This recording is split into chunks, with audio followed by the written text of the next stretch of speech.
Hello everyone, welcome to perfection IAS और 70th BPSC के लिए जो हमारा 100 डेज 100 आर्टिकल वाला सीरीज़ है उसमें आज हम 17वें दिन जुड़ रहे हैं और आज हम आर्टिकल 23 यानी कि जब अगला राइट हमारा है राइट अगेंस्ट एक्सप्लॉयटेशन उसके पहले आर्टिकल को डिस्कस करेंगे। सो आर्टिकल 23 दो चीज़ों को प्रोहिबिट कर रहा है। एक्सप्लॉयटेशन के अगेंस्ट जो अधिकार आपको मिला है इसमें दो अधिकार मिलते हैं जिसमें 23 और 24 है। 23 आर्टिकल दो चीज़ों को प्रोहिबिट करता है, एक है ह्यूमन ट्रैफिकिंग और दूसरा है फोर्स लेबर। और जब आप इसके प्रोविजन को पढ़ोगे तो लिखा है traffic in human beings and begar या other similar forms of force labour are prohibited and any contravention यानी violation of this provision shall be a punishable offence according to law.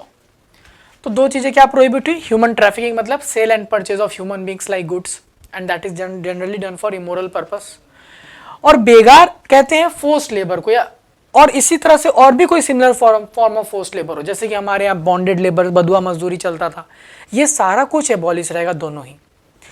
जब ह्यूमन ट्रैफिकिंग की बात करेंगे कहा गया है कि इसका वायलेशन एक कानून के द्वारा पनिशेबल ऑफेंस होगा। तो एक कानून पास हुआ इमोरल ट्रैफिक प्रिवेंशन एक्ट 1956 में। कब?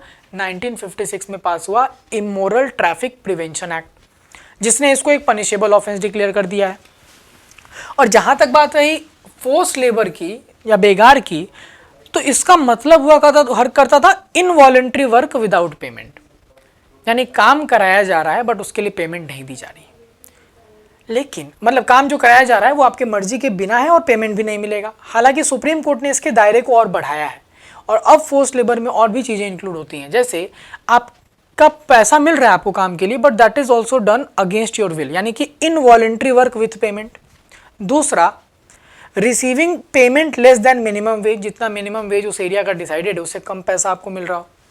और तीसरा कि आप किसी को उसके डिसेबिलिटी के कारण कुछ इलीगल एक्ट्स में फोर्स कर रहे हो, जैसे बेगिंग, प्रोस्टिट्यूशन एटसेट्रा, वो सब एक इसके अंदर बैन है, प्रोहिबिटेड है।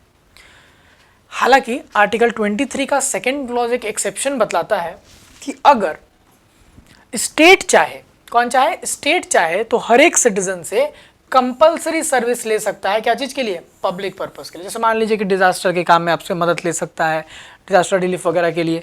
हालांकि जब भी वो ऐसा सर्विस इंपोज करेगा वो सिटीजन्स के बीच में भेदभाव नहीं कर सकता रिलीजन, रेस, कास्ट या क्लास के ग्राउंड्स पे।